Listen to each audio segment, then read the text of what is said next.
I've spent years telling people not to hike Mount Fuji. I always felt that there were better mountains out there in Japan, ones with incredible views but absolutely zero crowds. But to be fair, it's been about 10 years since my last time on Fuji, and while the news is full of headlines about over-tourism and chaos, I realized I can't actually tell you what it's like anymore because I don't know. So on the final day of the 2025 season, I head back to the busiest trail to see if Japan's most famous mountain is still worth the climb.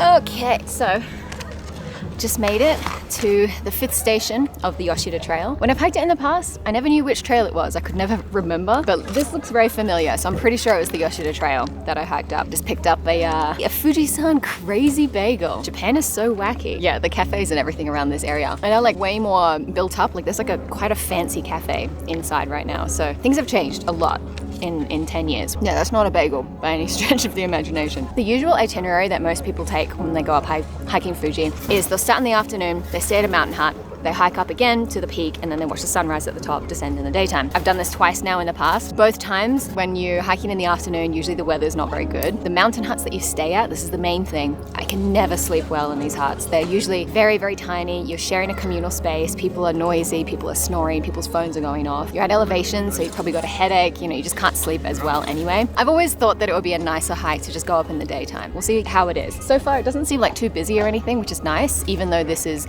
the most popular trail. So that's also maybe a positive. Try not to go into this with like a really pessimistic mindset. But I think it will be pleasant. It's a beautiful day today, clear. There was a typhoon 2 days ago, which means that the skies are nice and clear and beautiful right now. But I'm also like prepping for it to be kind of mid. We'll see. I'm not a hater, I promise. I love the mountains. I love Mount Fuji. Let's do this.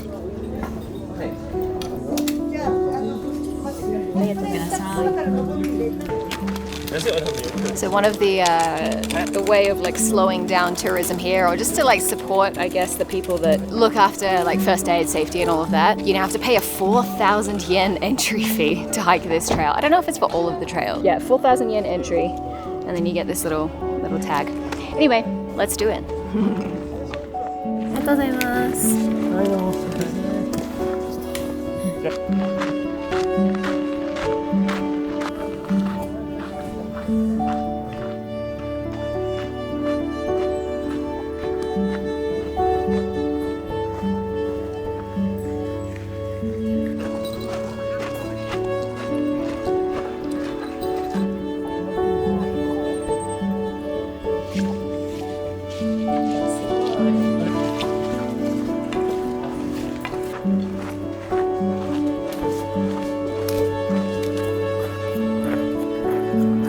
Deceptive.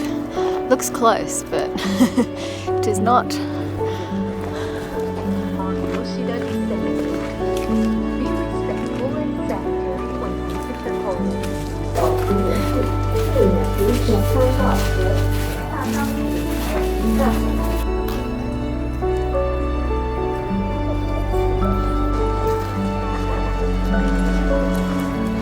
Wow, that is a nice view. Woo. This is why I thought that it would be nice to hike it in the daytime, because I remember coming down the mountain, because when I went up, we were going up like in the afternoon/evening, so you couldn't really even see anything. It's like almost pitch black. And then on the way down, I was like, oh, this is actually really beautiful. It is beautiful. See, it's worth it to go up in the daytime. There's nighttime hiking is a scam.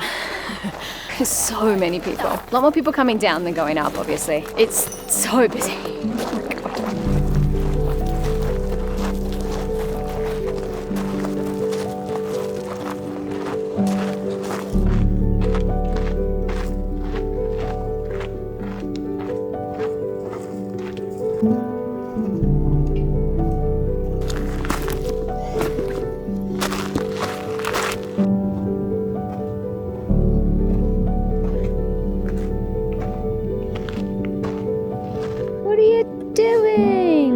Leave it on the mountain. So rude.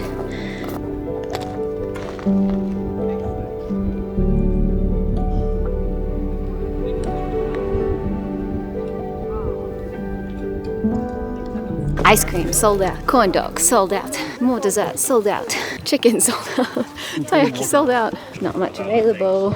It's actually like quite steep, and because it's not like step, step, step, it's like a slope with like sand and gravel. It's a bit tricky. Whoa, this looks different though. Yeah. Oh, I remember this part.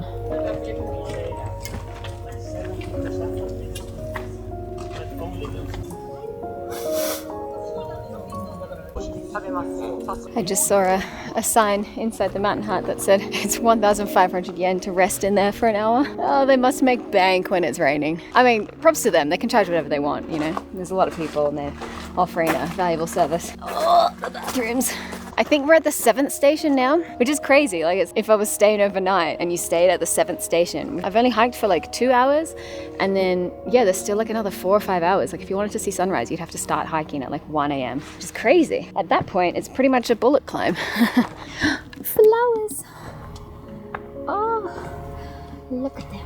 I have never seen a mountain hut with so much merchandise and like things to buy. I mean, those are fair enough, I suppose. Look at all of those tenugui towels. And you can get stickers. Oh, Red Bull. I could go a Red Bull. Not bad.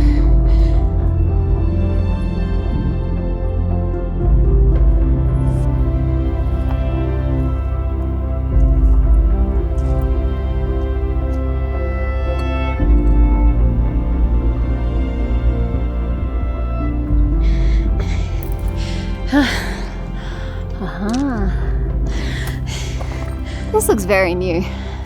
I don't think this was here before. Wow.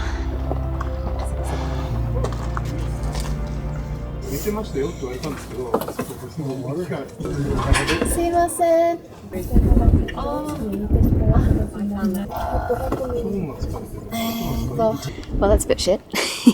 Normally at other mountain huts you can pay like 200 yen to fill up your bottle for like to fill up like a liter of water into your little like bladder thing. Yeah, you can't do that on Fuji. You have to buy the bottle. It's a lot of plastic waste, unfortunately. It just feels extra egregious when you're like literally on the mountain and they're like, please protect the environment, while also only selling water in plastic bottles.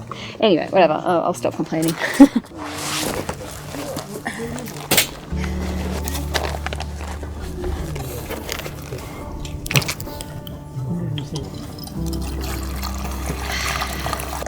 This feels so wrong.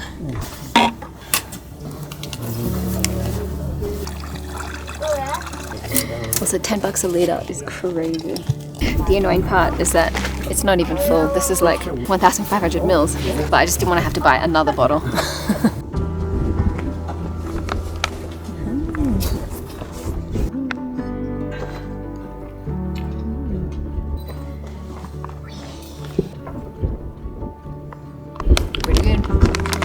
I actually brought like a burner so that I could boil water here to put in here, and then I forgot that you could just buy hot water from the huts for 100 yen. Way easier that way. So officially 3,000 meters, which means it's getting like a little colder. Like the wind is much stronger up here. There's just so many mountain huts here. I swear there wasn't this many mountain huts. It's gotten way more built up. It feels like we're so close. It looks like it's right there, but I know it's a lie. I know it's not the actual peak. It's a false peak. It's quite nice. It's nice to hike above the clouds, definitely. I might need to put on another layer. This is windy. The water gets more expensive the higher up you go. Damn. Good to know, I guess.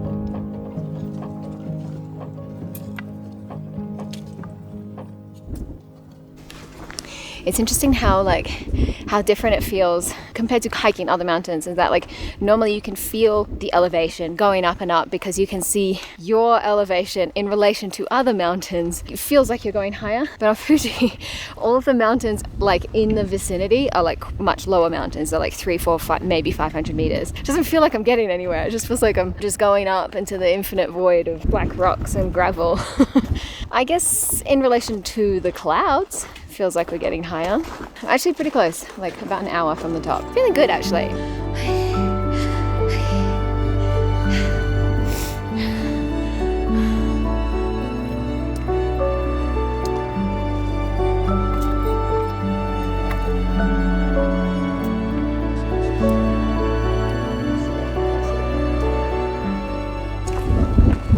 Wait a second.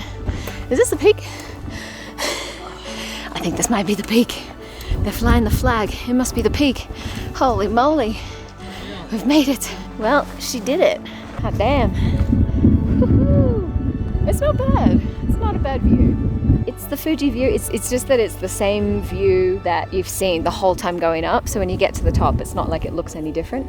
But maybe if I hike around the crater, I'll be able to see like a different, I don't know, lighting maybe.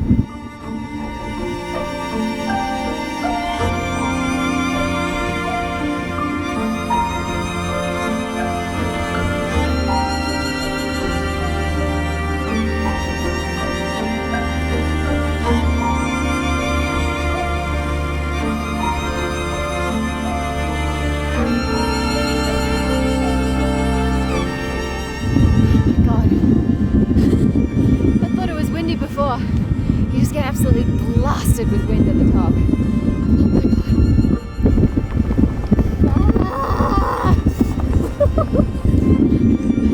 I'm fighting for my life up here. Okay, I gotta be honest with you. I hated every second of being up there. Maybe some of the strongest wind I've ever felt in my life. Windy is probably like my least favorite condition. Okay, I did it. I went to the summit.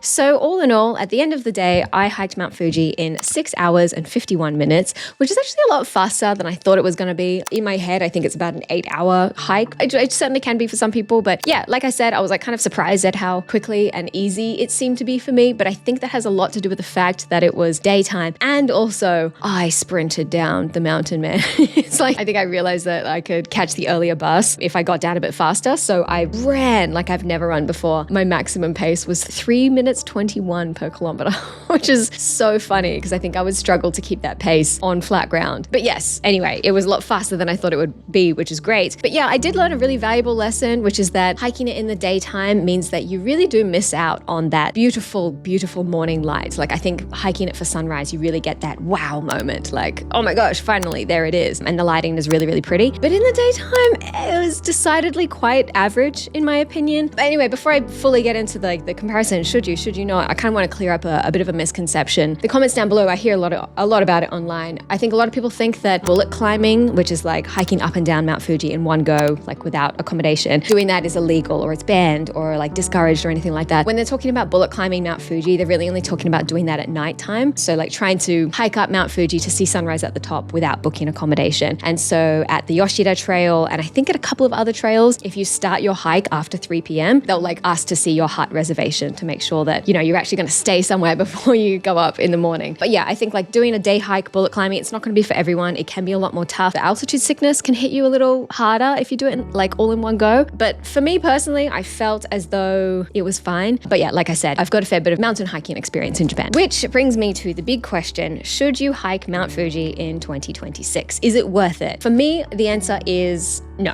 I think like I've been an avid hiker, like a hiker here in Japan, and seen some of the incredible, amazing views that you can see out there. I think the views with Mount Fuji, they just don't really compare in terms of like what you can see. So if you're like me, you go on a lot of hikes and you wanna do a hike in Japan for the views, I would definitely skip Mount Fuji and I would go and do like a mountain like Kitadake, which is the second highest mountain in Japan. This mountain is phenomenal. It has crazy views. The views change constantly. You go through a rainforest and then you've got panoramic views. You're going along a ridge line, crazy, and you've got an amazing view of Mount Fuji. From Fuji itself, the view doesn't really change from like halfway up to the top. It looks pretty similar in my opinion, and the terrain doesn't change much. It's rocks the whole way. But yeah, I would recommend hiking Kitadake instead. However, you do miss out on that kind of iconic like, oh, I hiked Japan's #1 highest mountain, because it's only the #2 highest mountain, so you do miss out on that aspect. If you're not a hiker and you're not really doing it for the view, you're more just doing it for the experience, the story, the goal of hiking the highest mountain in Japan, and you know, it's a really bucket list item for you. What are you doing watching this video? Of course you should hike Mount Fuji. Nothing else is gonna scratch the itch quite like hiking Mount Fuji, so I think that you definitely should. But the question then becomes whether you do the up and down in a day hike like I did, or doing what most people do, which is you hike up to a mountain hut, stay overnight, wake up at 3 a.m, hike to the very top, and then watch the sunrise. And there are pros and cons for both options. The day hike was actually way less busy than I thought it was gonna be. You hear all of these reports online like, oh, it's so busy on Mount Fuji, and you know, they're imposing limits and you have to pay money to enter now. And I think it certainly can be like that, but I think doing it in the daytime, it's really not the normal thing to do, especially starting very early in the morning. Most people kind of start around midday or like the afternoon or something, because it only takes a few hours to get to your hut or something like that. So it really wasn't busy at all. There were a lot of moments where I was just completely by myself. It can be a little bit easier to hike in the daytime because your body is actually like awake and you can digest food a little better. I just find that hiking at like 2, 3 a.m. is really, really terrible. I always end up feeling sick in my stomach. So that can be easier. But of course, trying to go up and down, not everyone is going to have the fitness or the stamina to be able to achieve that. So if you're like a reasonably fit person, you could easily do a day hike of Fuji. But for the average person who's not really a hiker, then maybe not. You may have to do the overnight hike. But the main reason that hiking in the daytime is so elite is just because you get to choose the day that has the best weather. Basically, if you're going to be staying overnight at one of the mountain huts, you'll need to book this, you know, weeks or sometimes even like months in advance. They'll book out quite quickly and you won't know what the weather is going to be like when you book your accommodation. Meaning that when your day comes around, it might just be terrible weather and you either have to slog through it and it's going to be the worst hike of your life. I've done this before, it was terrible. Or it could be dangerous, or you may just have to cancel it altogether and then you may lose out on like the booking fee depending on what the cancellation policy is. So if you're doing in a day hike, you don't have to book accommodation. You can just kind of have like a window or something of like, okay, weather's supposed to be good on this day, let's do the hike on that day. It makes a world of a difference having good weather versus having terrible weather. It will change everything.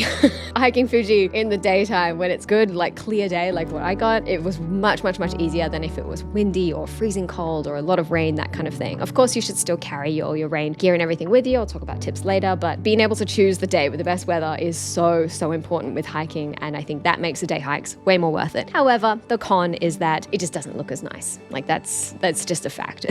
Doing an overnight hike, meaning staying at a hut, the pro is that the view is going to be a lot nicer when it's sunrise. The main downside is that you won't know what the weather is going to be like. You may have to hike on a day that you don't really want to hike. There's not really a possibility of changing the dates because it's fully booked out, like nearly always. Another downside is that sleeping at elevation is really, really difficult, especially in these huts. I talked about it earlier. You're crammed into a very small space. People are coming in and out. It's quite noisy. I generally sleep pretty poorly in most mountain huts because at a higher elevation, you're just not feeling your best, especially in a Mount Fuji mountain hut. I've never slept worse in my life, to be honest with you. And another downside is that depending on which mountain hut you stay on the mountain, you may still have to wake up at like 3 to 4 a.m. in order to get to the top for sunrise anyway. You might get maybe 4 hours sleep, maybe 5 if you're lucky. On one hand, I very much understand why a lot of people do the nighttime overnight hike. I feel like all of these downsides are enough for me to say like, oh, just do a day hike. But I think hiking Fuji for some people can be its own kind of like symbolic, almost like spiritual experience. You know, like a lot of people I met that hiked Fuji before I did it for the first time, they all told me that like it was amazing. Like, you know, it changed me. It was the most incredible thing I've ever done. It was so hard, but I did it. And I think if that's gonna be you, and think it holds this kind of like iconic like place in your heart,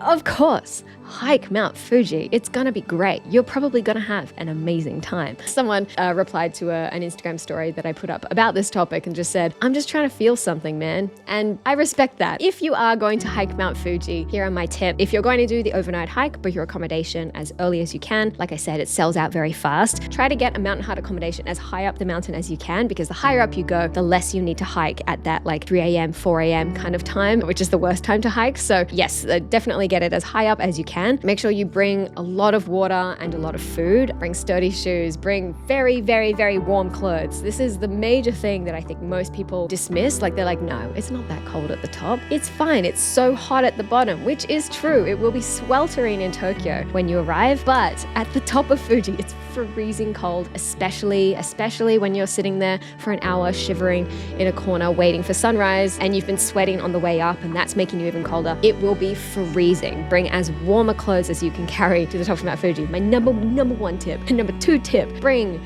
rain gear, even if you don't think it's going to rain. The mountain weather is so unpredictable. Bring rain gear. Even I brought rain gear on this hike and it was like the clearest 0% chance of rain. I was like, just in case, I will bring them. Proper shoes, bring gaiters if you can, because the gravel on the way down is like very loose and it can really get like inside your shoes and your socks and that. Hiking Fuji is not a very technical hike at all. You don't need any specific gear.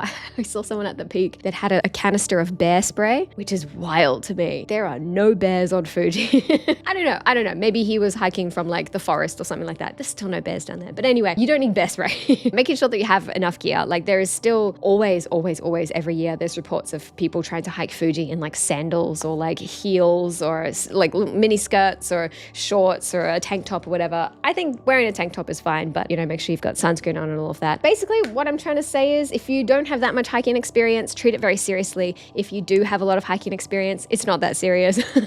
But yeah, those are my tips. Let me know in the comments down below, have you hiked Mount Fuji? Do you want to hike Mount Fuji? If you do want to hike it, why do you want to hike it? I'd love to know your responses down below. I asked this on Instagram and I got a lot of very great, thoughtful responses, and that was really nice. Yeah, if you have hiked it, what was your experience? I'm very curious, because if you ask people, they will either tell you it was like life-changing or they'll be like, it was the worst day of my life. Let me know what you thought of this video. Thank you so much for watching. Go follow me on all of the things, like it for good luck, subscribe for more, and I will see you in the next one. Thank you. Bye.